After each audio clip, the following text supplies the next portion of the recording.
आइए question our में आज की बड़ी खबर आपके सामने पेश करते हैं। ऐसा लगता है कि आम आदमी पार्टी और किसी अन्य पार्टी में शायद कोई भी अंतर नहीं है। सत्ता आने के साथ ही किस तरीके से सत्ता का लोभ लोगों पर हावी हो जाता है, कैसे खुद की महत्वाकांक्षा सरकार बनने पर और खुद पार्टी की तमाम आइडियोलॉजी पर हावी होती हुई दिखाई देती है। इसका परिणाम स्वरूप दिखाई दिया आज जिस तरीके से विनोद कुमार बिन्नी, जो कि आप पार्टी के प्रमुख नेताओं में से एक हैं, पार्टी की बैठक को छोड़कर नाराज होकर बिफर कर सामने आते हुए दिखाई दिए। और उनके साथ साथ कई ऐसे और लोग भी हैं जो कि पार्टी के आइडियोलॉग के तौर पर काम करते हैं, वो भी बाहर आते हुए दिखाई दिए। नाराजगी साफ है और इसके लिए किसी को वजह पता नहीं है। मनीष सिसोदिया, जो कि आप पार्टी के प्रमुख नेताओं में से हैं, उन्होंने कहा कि मंत्री कौन बने इसका चयन खुद अरविंद केजरीवाल कर रहे हैं और बिन्नी क्यों नाराज हैं इसके बारे में ना तो उन्हें इसकी जानकारी है और न ही अरविंद केजरीवाल से अभी तक किसी ने इस बारे में कोई बातचीत की है।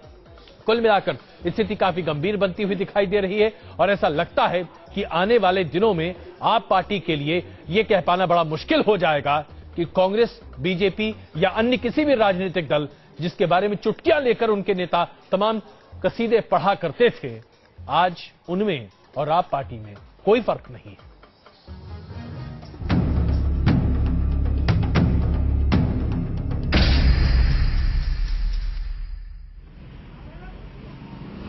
करीब 2 हफ्तों की ऊहापोह के बाद आम आदमी पार्टी ने सरकार बनाने का फैसला तो किया, लेकिन फिर मंत्री बनाना और सबको खुश रखना भी एक चुनौती थी। लेकिन ऐसा लगता है पार्टी इस चुनौती से बिल्कुल बाखबर नहीं थी। तभी तो मंत्रिमंडल का चेहरा जैसे ही साफ हुआ, पार्टी में बगावत के सुर भी बुलंद होने लगे। लक्ष्मीनगर सीट से विधायक चुने गए विनोद कुमार बिन्नी ने खुद को सरकार के कैबिनेट में शामिल नहीं किए जाने पर कड़ा ऐतराज जताया है। बिन्नी नाराज होकर पार्टी की मीटिंग को बीच में ही छोड़कर निकल गए। बिन्नी ने लक्ष्मीनगर सीट से शीला सरकार के कद्दावर नेता और मंत्री रह चुके डॉक्टर अशोक वालिया को हराकर चुनाव जीता था और उन्हें पूरा यकीन था कि केजरीवाल उन्हें मंत्री पद जरूर देंगे। लेकिन अब वो ठगा महसूस कर रहे हैं। फिलहाल आम आदमी पार्टी के नेताओं से कुछ कहते नहीं बन रहा। बिन्नी का नाम नहीं है, इससे वो नाराज होके गए। पता नहीं, मुझे तो नहीं पता कि वो नाराज हो गए। वो तो आए थे तो उनको जो जिम्मेदारी देने की बात हुई थी वो उनसे हुई है। लेकिन उन्होंने बाहर निकल कर ये कहा कि मैं प्रेस कॉन्फ्रेंस करूंगा, मैं नाराज हूँ, इस तरीके का इशारा उन्होंने बाहर कैमरे के सामने। पता नहीं, मुझे तो नहीं पता।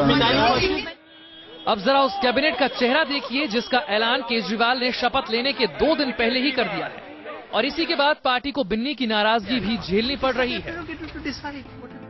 मंत्रिमंडल के सबसे पहले चेहरे हैं मनीष सिसोदिया, जो पटपड़गंज सीट से विधायक हैं और केजरीवाल के सबसे करीबी भी माने जाते हैं। सिसोदिया पत्रकारिता से सामाजिक कार्यकर्ता बने और उन्होंने बीजेपी के नकुल भारद्वाज को हराया। दूसरा चेहरा है सौरभ भारद्वाज। सौरभ भारद्वाज ग्रेटर कैलाश सीट से विधायक हैं, पेशे से इंजीनियर और लॉ के स्टूडेंट रहे हैं। सौरभ ने बीजेपी नेता वीके मल्होत्रा के बेटे अजय मल्होत्रा को हराया। इसके अलावा सोमनाथ भारती मालवीय नगर से विधायक हैं, पेशे से वकील और आईआईटी से पोस्ट ग्रेजुएट हैं।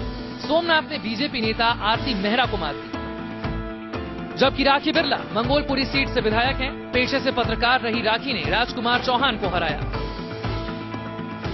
इसके अलावा सत्येंद्र जैन और गिरीश सोनी का नाम भी है। अरविंद जी ने एक चिट्ठी लिखी है एलजी साहब को, जिसमें उन्होंने मंत्रियों के प्रस्तावित नाम भेजे हैं, जिसमें मेरा नाम है, राखी बिरला का नाम है, सौरभ भारद्वाज हैं, गिरीश सोनी, सत्येंद्र जैन और सोमनाथ भारती जी हैं। तो ये लोग हैं और ये अभी चिट्ठी गई है एलजी साहब के यहाँ पे। आपने एक नाम मिसिंग लग रहा है, गिरीश सोनी का नाम। मैंने बोला गिरीश सोनी।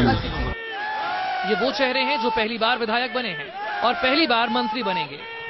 जाहिर है इन लोगों पर दिल्ली को बदलने की चुनौती तो है ही, लेकिन उससे पहले ही इनके नाम सामने आने के बाद पार्टी के सामने अंदरूनी बगावत से निपटने की चुनौती भी आ पड़ी है। Team news nation. झाड़ू के जरिए दूसरी पार्टियों द्वारा मचाए जा रहे कूड़े को साफ करने का दावा करने वाली आप पार्टी के लिए खुद अब ये टैकल करना मुश्किल पड़ रहा है कि किस तरीके से महत्वाकांक्षा को वो मैनेज कर सके। इसी मुद्दे पर बात करने के लिए हमारे साथ मौजूद हैं विजेंद्र गुप्ता जी, जो कि बीजेपी के वरिष्ठ नेता हैं, कपिल मिश्रा जी आप पार्टी से इस वक्त हमारे साथ मौजूद हैं, और मेरे संवाददाता मेरे सहयोगी पुलकित इस वक्त हमारे साथ मौजूद हैं आप पार्टी के दफ्तर से। पुलकित, जरा ये बताइए कि आखिरकार बिन्नी नाराज होकर गए। क्या कुछ हुआ मीटिंग के अंदर और बिन्नी कहां गायब हैं? कोई संपर्क नहीं कर पा रहा उनसे।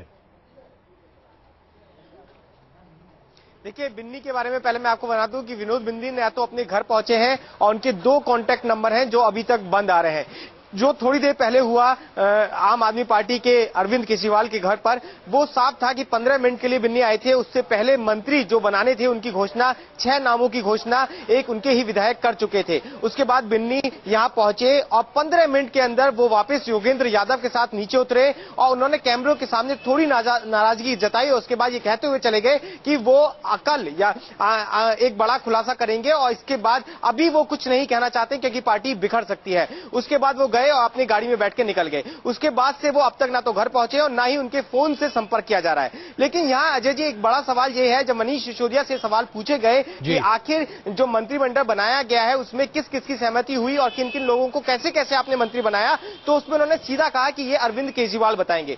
जो पार्टी अपनी सरकार का डिसीजन आम लोगों के साथ लेती है वो मंत्रियों का डिसीजन लेने के लिए सिर्फ अरविंद केजरीवाल के ऊपर छोड़ देती है। ये मनीष सिसोदिया ने कहा, क्योंकि उन्होंने हर चीज के लिए कहा कि इसके बारे में मनीष सिसोदिया बताएंगे। बिल्कुल, बहुत धन्यवाद। अरविंद केजरीवाल बताएंगे। बिल्कुल, बहुत धन्यवाद पुलकित इस जानकारी के लिए। तो कपिल जी, शुरुआत आप ही से। क्या हो रहा है आपकी पार्टी में? कुछ भी नहीं हो रहा। जब मुख्यमंत्री पद की बात थी 2 दिन पहले अफवाह उड़ाई गई कि मनीष जी मुख्यमंत्री बनेंगे और अचानक कुछ ड्रामेटिक होने वाला है, ऐसे ही अफवाह उड़ाई जा रही है। बिन्नी जी को तो मैं व्यक्तिगत तौर पर जानता हूं और काफी लंबे समय से उड़ाई जा रही है कि बिन्नी जी वॉकआउट कर गए हो, तो फुटेज आप देख रहे होंगे योगेंद्र यादव और वो दोनों मीटिंग से योगेंद्र यादव जी भी वॉकआउट कर गए क्या?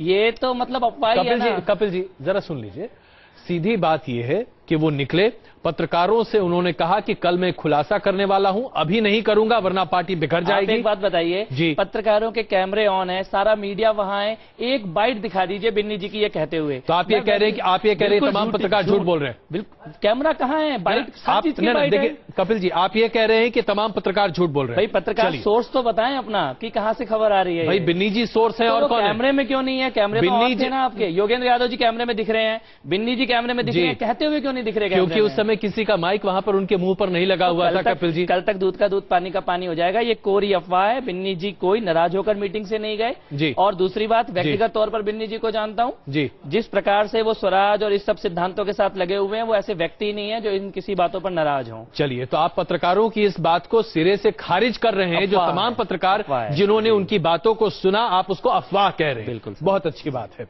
विजयन जी, अब आपसे हम समझना चाहेंगे, आपके ऊपर यह बार बार आरोप लगाया जा रहा था कि आपकी पार्टी में और तमाम अन्य पार्टियों में जो परंपरा, जो परिपाटी चलती है, जहां महत्वाकांक्षा बहुत ज्यादा हावी रहती है लोगों पर, आम आदमी के बारे में नहीं कोई सोचता, कुछ वैसा ही होता दिखाई दे रहा है आज आप पार्टी में। यह बात अलग है कि आप पार्टी के प्रवक्ता कपिल जी इससे सरासर इनकार कर रहे हैं और मानते हैं कि तमाम पत्रकार झूठ बोल रहे हैं, तमाम टीवी चैनल पर जो खबर चल रही है वो झूठी है। आप बताइए।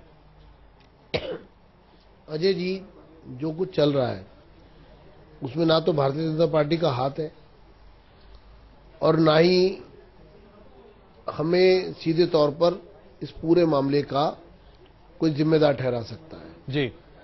लेकिन मीडिया, जिस मीडिया ने इस पार्टी को इतना सम्मान दिया, इतना इन पर विश्वास किया, आज मैं समझता हूं इन्होंने सबका विश्वास तोड़ दिया, पूरी दिल्ली का विश्वास तोड़ दिया, हर नागरिक का विश्वास तोड़ दिया। जिस तरह की अलग अलग तरह की इनकी बयानबाजी हो रही है जी, और जिस तरह की बॉडी लैंग्वेज यहां पर देखी गई है इनके नेताओं की जी, और जिस तरह से बंद कमरे के अंदर क्या हो रहा है वो जनता के सामने किस तरह से आएगा, वो उनके प्रवक्ता बोल रहे हैं जी। यानी जो अंदर हो रहा है और जो बाहर बताया जा रहा है। कल तक ये लोग कहते थे हमारा बंद कमरे में कोई फैसला नहीं जी।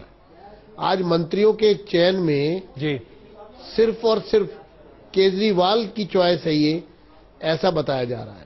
और दूसरा, मैं एक बात और स्पष्ट करना चाहता हूं जी, दिल्ली के लोगों को एक जानकारी देना चाहता हूं, देश के लोगों को, कि बिन्नी जिस क्षेत्र से चुन करके आए हैं लक्ष्मी नगर जी, अगर वहां से आप शुरू करें और वहां से होते हुए शादरा होते हुए और फिर मुस्तफाबाद होते हुए और बुराड़ी होते हुए और जैन जी, मैं आपसे गुजारिश करूंगा जरा छोटा जवाब दें, बहुत लंबा हो रहा है जी। बस शॉर्ट में खत्म करता हूं। नजफगढ़ से होते हुए बदरपुर तक जाएंगे आप जी, तो ये पूरी दिल्ली की एक रिंग है जी। 70% 75% दिल्ली से इनके मंत्रिमंडल में प्रतिनिधित्व तक नहीं है, एक भी विधायक मंत्री नहीं है। चलिए, ना तो अनाधिकृत बस्तियों चलिए आप ये मान रहे हैं कि प्रतिनिधित्व सही तरीके से नहीं है। इससे पहले कि हम अगली रिपोर्ट दिखाएं, कपिल जी अब ये बताइए, आप लोगों ने कहा था हर फैसला जनता के सामने करेंगे, अरविंद केजरीवाल ही फैसला लेंगे कि आखिरकार कौन मंत्री बनेगा? विधायक दल कल सारा इकट्ठा बैठा था, आप लोगों ने भी दिखाया है जी। और विधायक दल के साथ अरविंद केजरीवाल जी बैठे थे, वहां पर सभी मुद्दों पर चर्चा हुई जी। और विधायक दल को विश्वास में लेते हुए, और अरविंद जी और विधायक दल इनमें तो कोई मतभेद आपस में है ही नहीं। अब इसके बारे में एक व्यक्ति बताएगा, आकर हर पार्टी में एक ही प्रवक्ता आकर अपनी बात बताता है। अगर मैं यहाँ पर थोड़ा सा आपको संशोधित कर दूं, आप ही के नेता और जो कि मंत्री भी बनने जा रहे हैं मनीष सिसोदिया ने कहा कि बिन्नी जी क्यों बाहर निकले, मंत्रिमंडल में क्यों शामिल नहीं हुए, इसकी न तो उन्हें जानकारी है और